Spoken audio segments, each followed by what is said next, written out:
Good afternoon, everybody. As you can see, Hugh's been doing a little shopping this summer, and he found himself a great sweatshirt. It's pretty good, though. It's Very good. It's pretty good, Coach. Absolutely. And the hat, too. I like your hat, by the way. But no, I just want to tell you all, we're very excited for the 2018 training camp. We're excited to see, here and be back here. We've been away for a month, Tony. It's even good to see you back here, too. But it's good, and it's the start of something. Hopefully these guys will pick up where they left off with regards to OTAs, mini camp, and building those little things that it's going to take to achieve success. Before we get any farther, I do want to say one thing. We had made a classification that we were going to put Josh Gordon as a NFI. I'm now going to designate him as a did not report player, and that just helps me within the system to work the system out. And going with that, I'm going to respect the privacy. Like I said earlier, I'm going to respect the privacy of Josh, why he's away from the team, because I think his overall health and his well-being, I think that's what's really important here now.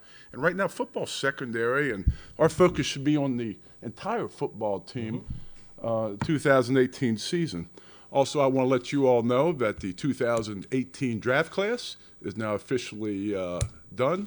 We've come to agreement with Denzel Ward and his representatives, so that'll be executed here pretty soon. So again, that'll be moving forward, and that's exciting too because those guys want to be here and they want to compete. And that's all I have, Coach. I'm sure you may have something too. Yes, I do. First of all, I want to take a step back and give our condolences to the Speranos family. Tony and I worked together at the Washington Redskins, and what a tremendous football coach in person, and he'll be missed. But again, just unfortunate, and we'll always be thinking of him. Obviously, it's a very exciting time for a football team. I think any time you get ready to head to training camp with all of your draft class signed and ready to go, it's exciting. We have a lot of work to do, a ton of work to do, and I think we all get that. I think the players are very eager to get going. We'll have a great meeting tonight to get ready for tomorrow. But again, I want everybody, especially our fans, to really see what our players do on a daily basis, preparing the hard work that's put into this for them so that we can go out and do what we need to do to be a better football team. And obviously, I know our fans want results, and that's what we're striving for. I mean, we're here to win. As I've said before, from the first day I've come here, we're here to win, and we're going to do everything we can to put a winning product on the field. From a medical standpoint, just let's get this out of the way right now. Chad Thomas will start off on PUP. Desmond Harrison will start off on PUP. Okay. Ricardo Lewis, as you guys know, didn't do a lot in the spring because of his neck. And matter of fact, he will be ruled out for the rest of the year, this year. So that's just kind of where that is. And then Jabril Peppers has a little growing sprain that will probably start off on PUP as well, and we'll know more about that later. So I just wanted to make sure that we're clear with all the injuries and all the things that are happening that way. Hey, John, in terms of Josh, and being sensitive to his privacy and such, do you have any more clarity on when you can expect him back? No, I really don't. We'll see what happens here, but I think right now the most important thing is for us to concentrate on the 2018 season and training camp moving forward and talk about those guys here. Right now I think the most important thing for Josh is continue what he's doing right now, because at the end of the day, it's about his person getting better, and that's what we're all looking for here. With that, though, the league said he has not been suspended. Do you expect to have him at some point in 2018? Yeah, I would think so. Yeah, absolutely. John, does it change how you want to make up the receiving corps? Do you feel the need to go get somebody else because of the uncertainty surrounding Josh? Well, all along, I think when situations, our personnel department will do its due diligence and dig in everything and turn over every stone possible. We'll look at all options and talk and have free discussion about possibilities here. We have 2 roster spots that we can fill. And the question is here, do I want to use it at the receiver position for legs, or does coach, the stress points of training camp, we all know, are receivers and corners. Do we add an additional corner? So these are things you have in your discussions, and let's see what happens as the days go forward. I will say this, I'm going to have a group of receivers in here and work them out eventually, so, we'll see what happens. Supportive, obviously, of Josh Josh's history has been what it is. There's uncertainty with him. Why did you guys count on him? What did he show you that led you to count on him? Well, I made a statement back. I've said it's in the winter. Yes. Where if Josh was 100% committed to the Cleveland Browns are 100% committed to him. Okay, and he's had a great off season. He's had great training. So you know what? Let's just see what happens here and so see how this thing, see what happens. All I care about is, let's respect his privacy and let's see him move forward. What impact does not, obviously you're supportive of Josh, but the fact that he's not here, what impact does that have on your preparation for the season? Because, I mean, as of now, you don't know if you're going to be able to have him week 1. Well, obviously, we like to have all of our players here, but at the same time, we know things do come up.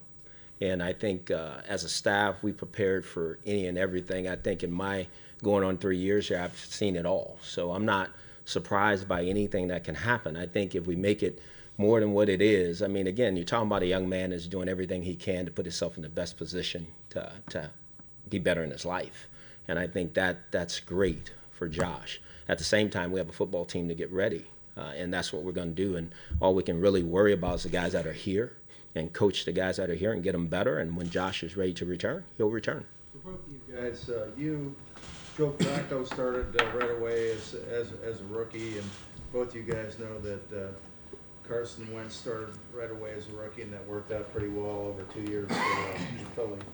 What are the specific reasons for both you guys why it's best for the Browns not to play Baker Mayfield right away? Well, I think John's done a great job of getting us a veteran player who's won games in the National Football League. And I think if you look at our rooms over the last couple of years, we had some guys that hadn't won many games in the National Football League. I think this is a tough league at that position. There's no question that we drafted Baker for a reason, and I think he's the future of this franchise. But Tyrod Taylor has demonstrated all offseason what he needed to show us and show me and the staff to be the starter. Baker Mayfield is working his tail off. He's got a lot of work to do. He's got to learn this league, understand it better. We're not putting a ceiling on anything, but at the same time, we feel very comfortable with our room, exactly how it's made up with a couple of veteran players and a young, very talented, emerging player. We feel good about where we are. I think each one of us embrace competition. We love competition. It brings out the best in every position. To play quarterback in the National Football League is hard. And I think we've stated all along, this is for the long well-being, not only for the player, but for the organization as well. Be able to have a chance to see, defenses, offenses. The nuances are very complicated. Very few guys can walk in there as a rookie and actually control, move forward, and have success at a high degree of level. So why not, for the betterment of the organization and for the player, let him learn from true professionals. We've said this is Tyrod Taylor's team. He's taken the team to the playoff, and he has demonstrated that, you know what? He's our starter, Coach. Yes, he is. And then you have Drew Stanton in there. I mean, Drew is a veteran leader who's been through these things, and he's going to be able to not only help Tyrod, not only help Baker, but he's going to help that whole realm, and that's kind of the plan of putting that together. Is this is a marathon, not a sprint. Since we're on Baker right now, is he number 2? Tony, I wouldn't get into if it's 2, 3, or any of that. He's going to get reps. And my job, one of my jobs and the staff's job, is to make sure that we're developing him and making sure that he starts to really understand the National Football League. I don't think it matters about number, what this is 2, 3, or any of that. Baker Mayfield will get reps to get better as a football player for the Cleveland Browns. In 2016, you thought you were going to get Josh back on that Monday after that 4th game. And then Thursday before, he checked himself into that rehab. So my question to you is, what makes you think that this time will be different? Because I think he's done everything we've asked him to do. And when I look at this situation, I think it's been said by everybody, he's doing everything he can to prevent future issues. So I think it's a different situation in my mind. I don't think this is something, and I think you guys have said the league, there's no issues that way. So I think this is a young man who's putting himself in position to be better for himself and for his football team and the organization. So I feel pretty good about that. John, he used the word soon in his statement. I'll be back soon. Define he, please. Oh, Josh Gordon. Oh, okay, thank you. And yet, you're giving off a different vibe that you don't know when he's going to be back. Well, Can he soon, be I back mean, in training camp? who knows? I mean, I don't know here yet. Soon could mean many things. Soon could be a month, could be 3 days. It's soon, but I think when we get to that point when he decides to come back, I think then you embrace him and then you see where he is and move forward, see where he is physically and in terms of conditioning and getting ready to play the game of football, and then we'll see what it is. Who knows what it could be? It could be 10 days, it could be 20 days, it could be 30 days. Hugh, have you talked to Josh in the last week? I have not.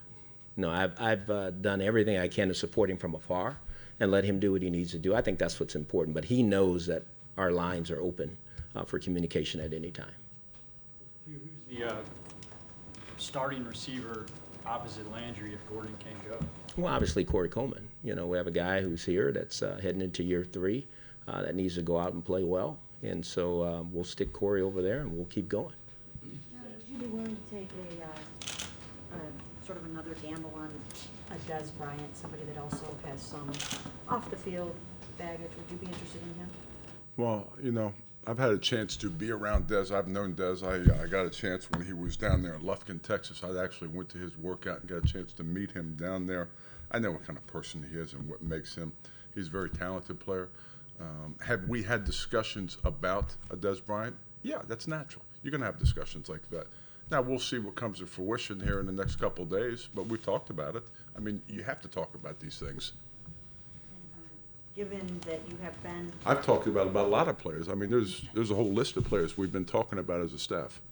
but given that you've, been through some things, or the team has been through some things with Josh, do you think you have the infrastructure and whatever you might need to support a player that would also be coming in with a little bit of baggage in the case of Des, or do you not even look at him like that? Well, I look at Des as a very competitive, passionate person. That's how I look at a Des Bryant. Short of the, How should fans look at your team this year? What should be the expectations? Well, as I look at this team, I've sat and watched them in the OTAs. I've sat and watched them in minicamp. I've watched them diligently come together as, with a single objective of trying to overcome certain obstacles moving forward. You have to have that type of mindset moving forward. The whole key to training camp is going to be come to work every day, work on the little things that will get you better. I've always said, you come in as teammates, go leave as family, because that way if you have single-minded purpose with single goals, you understand how to get things. And then as the season goes along, I've always lived by the mantra of 1-0. Each week is 1-0. And you know what? Let's be competitive week in and week out. Let's be competitive, in the AFC North, and that's how I look at things. I think there's talent here. There's talent here, and now they have to come together and understand the task at hand. You're taking over a team, basically. I doubt there's been many teams that have a 3-year record of whatever these guys 4 and whatever it is. So, you could talk about that, but you're dealing with some, and Coach too, you're dealing with some major baggage. So how do you get past all the baggage? Well, I think you just said it. I think it's not the same team. I think John and the staff did a tremendous job of adding key pieces to our football team. This is a competitive football team throughout. I think at every position there's some competition, which ultimately helps make your football team better. So I know we talk about the past quite a bit, but this is not the same team that was any of those records that you're talking about from the past. So this team is going to have to, form his own identity, create his own legacy this year by how we work, how we practice. Like I said when I started, we have a lot of work to do ahead of us as a football staff and as a team, and I think we get that. But I think everybody, when I see our players walk in this building, they're very eager and excited about putting all the past behind us. Every team is distinctly different year in and year out. I mean, you've seen it many of times. With that being said, and I agree with you, Coach. With that being said, that you know, these guys, this is a good team. I mean, this is going to be a good team moving forward. Since the moment you made the trade for Tyrod, you've both been steadfast. He's the starter, and then when you drafted Baker, he's going to learn on the job behind Tyrod. How much did the past history here, you know, Tyrod's quarterback 29, how much of it was the past history, how much of it was Tyrod when you made the decision that Baker needs to sit back and learn while Tyrod handles the season? I'll be honest, I'm trying to understand that question, how you answered it. And are you coming how we came to the decision with regards to Tyrod Taylor? As far as making the decision, he's going to be the starter. Baker's going to have to sit back and be the number 2 or the number 3. Well, I think you have a guy that's had played 7 seasons in the National Football League and have seen the defenses, as John said earlier, just how defenses work and how they come at quarterbacks and all the different situations that happen in a football game. Tyrod Taylor's dealt with, where Baker hasn't. You know, let's just be honest. I mean, you're talking about 7 years to a guy's a rookie. So you would hope that a veteran player of Tyrod's caliber with his talent and ability, which, and again, we keep talking about what he's done in Buffalo, because obviously we want him to do that here, that he should have a leg up. You know, if we done our homework right, which we have. John, like I said, his group did a great job of us acquiring Tyrod Taylor for a reason, for him to be the starting quarterback. And then we just took a very young player who we think is going to be a tremendous player, but he needs time. I mean, he's not ready to walk out there right now and play. And that's okay. We didn't bring him here for that. We brought him here because he's talented. We think he's the future of this organization. We're going to do everything we can to continue to develop him as we go through training camp and the preseason, during the season, and put him in position that when he does need to play and when he's ready to play, he'll walk out there and play well. The significance that did not report move, does that just create a roster spot? Correct. Basically. Yeah. You've seen enough quarterback competitions around here over the years to know that, you know, you can kind of set them up in certain ways. Mm-hmm. So my question to you is Tyrod going to get, you know, mostly all the first team reps and Baker will get mostly all the second team reps, or will he have an opportunity to work with the first team enough that all of a sudden you could look out there and see maybe he's gaining ground? Mary Kay, Tyrod Taylor's a starter. I mean, I don't envision any situation where all of a sudden he's getting a bunch of first team reps, unless something, God forbid, something happens. But at the same time, I mean, there might be a day, please nobody hold me to it, a day where Tyrod all of a sudden maybe doesn't go and Baker's out there and people go, oh my gosh, here we go. It wouldn't be that. You know what I'm saying? Let's not turn that into now he's going to be the starter. That's not what it is. I'm committed to making this work the way that we have it, because I think it's what's best for the organization. I think it's what's best for the player. If the player supersedes that, it'll show itself. You guys will know probably faster than we all do, because you guys look at it that way. So trust me, I think we're in a really, really good place right now. You were on a little bit of this a few minutes ago, but you've had your off-season cleansing. Mm-hmm. How are you a different coach heading into this training camp? Well, my role's changed. You know, I've now taken on the CEO aspect of it. You know, I kind of oversee it all. And that was tough. I'm being very honest with you. I mean, when you have to step away from something you love doing. But as I said earlier, it's not about personal wins for me anymore. You know, I've done all that. It's about organizational wins. And I brought Todd Haley here for a reason, to help this organization get to winning. And to me, when you look at it from that standpoint, I hope we all get it. You know, so my job is to coach the team, offense, defense, and special teams. I'm going to be involved in all of that. Not that I will be far away from the offense. I'm going to help where I can. And I'll stick my nose in places maybe where I shouldn't.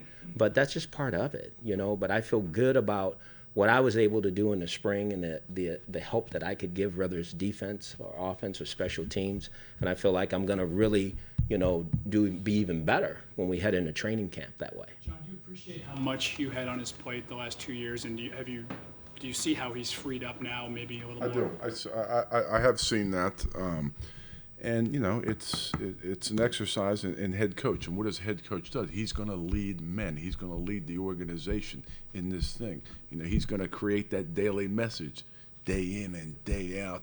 And, you know, as this thing moves forward, the one thing I've always admired is in the 4 weeks that I was here is how hard those players played for Hugh when he was here because they trusted in him, and you could see that.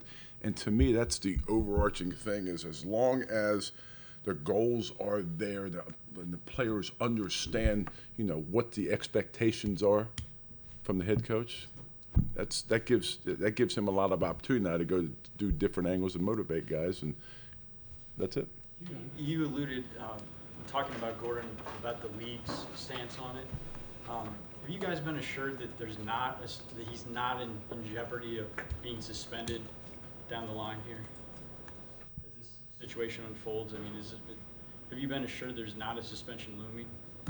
Well, as I look at this thing, what we're going to do here is, again, I'm going to respect Josh's privacy, and I will continue to say that, and let him do what he has to do moving forward. And then when he comes back, we'll embrace him. That's how we're going to do it. You guys are, I guess, confident that he will be able to come back when it's not like a matter of the league intervening? I think the best thing right now is for Josh, his well-being, to be where he is, and I think we can all respect that privacy part of it for him.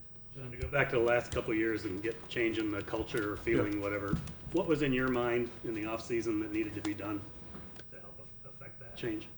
Well, I think what we sat down as a group, and I think the first thing when you begin to make change like this as an organization, you have to have a plan. You have to have a plan, small, large, and in different segments of the months moving forward. I think where it first starts is, I think it starts with having a personnel staff sitting there and breaking the team down, have the coaching staff breaking the team down, and then it's the head coach and myself coming together in a meeting and say, okay, we need to fix this, and this. And so then we begin to do an overarching plan. And then, what type of guys do you want in that locker room? So that's part of the overarching plan too.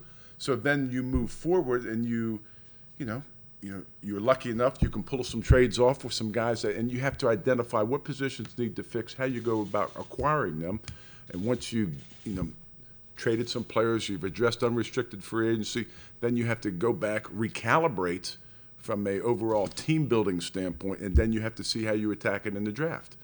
And so in that way, you're not going to force your hand in the draft to do certain things. When they asked that question about have you been assured from the league that Josh won't be suspended, that's a yes or no answer. Well, I respect what Josh is doing, so therefore what I'm going to do is respect his privacy, and that's what I'm going to do. But I know this, for his, where he is, I think he's doing good. He's in a good. So you won't answer what the league is, whether the league has assured you anything? Again, I'm just going to tell you I respect Josh's privacy. How do you guys view the left tackle position, and how does Greg Robinson fit into all of it? Is it mean that you needed to add another guy because you weren't convinced about Sean Coleman? How do you view that heading in? I think John kind of addressed that earlier. We're always looking to get our football team better. Again, here's a former second player to draft, guy that was drafted. He has an opportunity to come in here and compete at a spot where we have some players. Obviously, Sean is going to walk out there first, but you got to have competition. As I said earlier, that's what's going to make our football team better, to have competition throughout. And so Greg's going to get an opportunity to come in here and be the best version of himself and show that he can do the job. Let's compete. Do you see similarities to Yes, sir. When you took over in Kansas City? Do you see similarities to that? I mean, you guys made a big jump your first year there. You had the #1 pick. Do you see similarities, and can there be that kind of turnaround in the win-loss column right away? Well, the similarities are there only because of the respective records that have occurred. I mean, from a talent perspective, I mean, the number of fills and change outs you had to do, the numbers were kind of similar in that regards. From a trade component, I mean, I don't think from a trading aspect it was close, but it wasn't. It was close, but it wasn't identical. Every team is completely different in how you go about, crafting and developing a team. And I think what it is, it's an organizational vision moving forward, and that starts with the head coach and the general manager, and then you have to talk through ownership with it to make sure that you get that it's going down the right path. But I think all in all, I think we've done a really good job of trying to move this thing forward. And, that's where we are. There was a lot of turnover, you just said, in Kansas City when your Yes, sir. first year. And then you had Andy Reid then to meld it together. So it's now on Hugh, right? That's the purpose of this training camp. My job is to meld it together. Absolutely. You just said it. There's nothing more you can do. You know how I look at it? I look at it this way. It's my job to acquire the chess pieces and let him go play the game of chess, and he'll do a pretty good job with it. Position you guys want to stack numbers-wise when it comes down to the final 53? I'm sorry, say that one more time, Is please. there any position group you guys want to stack numbers-wise when it comes down to the final 53? And No, I think what we're going to do is we're going to sit as a staff. We're going to begin to meet not only as a personnel staff but a coaching staff, begin to talk through the rosters, see where we are, competitiveness, and then when we get to the 53 part discussion of it, let's see and have an open discussion and exactly let's see who truly should be on the 53-man roster. when it comes down to competition, how do you guys navigate keeping that competition up and still fighting or still maintaining a brotherhood? Because these guys are competing every day against each other. I mean, this is something they've been doing all their lives, so I don't think anything changes that way. I mean, it is a brotherhood, period, and these guys understand they're competing for jobs, and I think they all respect each other that way. A This couple is a guys you question for both mentioned of in you your guys. medical. This is a question for both of you guys. Josh Gordon, for all, since he's been here in 2012, he's been in and out of the lineup, in and out of the lineup. You guys know that this is a year you want to get to winning as soon as possible. So my question is, is there any thought to that you might not want the distraction of, is he coming back? When is he coming back? When he comes back, is he going to stay back? I mean, has there been any thought given to, we might not need this type of thing this year? I think John said it earlier. I think we know where we are. We have a pretty good feel for where Josh is. We respect Josh's privacy, and we're just going to continue to move forward. I think this football team knows Josh, respects Josh, knows where he is and what he's dealing with, and can sympathize with that, and eager to get him back if we have an opportunity to. So we'll just go from there. We should, this is the 2018 training camp. I mean, Cleveland, there's a lot of things been happening in Cleveland. Let's see exactly what this team's all about. That's what it's to get excited about. I think the fans are excited to see what kind of, team we have moving forward too. I mean, that's the day-to-day grind. I want to see what that's all about. One more here. Go ahead, Tony. In your medical update, you mentioned guys who ended minicamp not working. Jamie Collins, Antonio Callaway. Those guys will all be back. Yes, sir. Yes, sir. They're fine. What happened to Ricardo? Is this a career-threatening neck thing? It was a neck injury. He had surgery, and so we'll just kind of go from there. So we know this year he's definitely out. Did it happen last season? Probably happened during the season, yes, and probably, late, way late. And then, there were some things that started to show up in the off season, and we kept working through it and trying to get him back, and it just didn't work that way. We moved further, and then things just didn't work right, and this is where we are today. John, you mentioned you identified certain positions of players that you wanted to get, kind of like your preemptive strike, before free agency and so on. So you're talking like quarterback, and what else would you say are the things that you thought could make the most impact in Q2? Well, I think that, it's quite obvious. I mean, you look at the secondary. I mean, that's first and foremost. And, I think we addressed the receiver position. I think we addressed some of the offensive line position. We addressed the tight end position for a reason. Try to get some pass rush in there with Chris. I was wondering about the secondary, because that's where a lot of guys came in. Can you elaborate on that a little bit? Well, I just, after you sit and, listen to the head coach talk, and we talk about what he thinks we need, then you talk to the defensive coordinator and what he thinks he needs at that time. It was obvious that, we needed some players there, and that's why you go about the path we did. The first 2 years, maybe you couldn't play the way you wanted to play just because of circumstances, but now you come into your third training camp with all the changes that John made roster-wise on both sides of the ball. Do you really come into this thing feeling like we can now start to see the Hugh Jackson type team that you envisioned when you took this job? I do. And again, I'll go on record as saying, I think what John did when he walked in here with his personnel guys, I think it's unbelievable. I'm being very honest, and I'm not trying to make him feel good. I mean, he totally changed our football team. You know, we have players in the locker room that I think the other players feel really good about, and they're excited about playing with them. Now, what they have to do as a group, they got to go practice well. We got to go get better each and every day, just get a little bit better each and every day. My goal is to put the identity on this football team that I've always wanted to with the coaching staff and with personnel staff together. And I think that's where we're headed, you know, as a group of doing that, you know, and I think this is truly what it's all about, and it starts, you know, today. And so we're looking forward to it.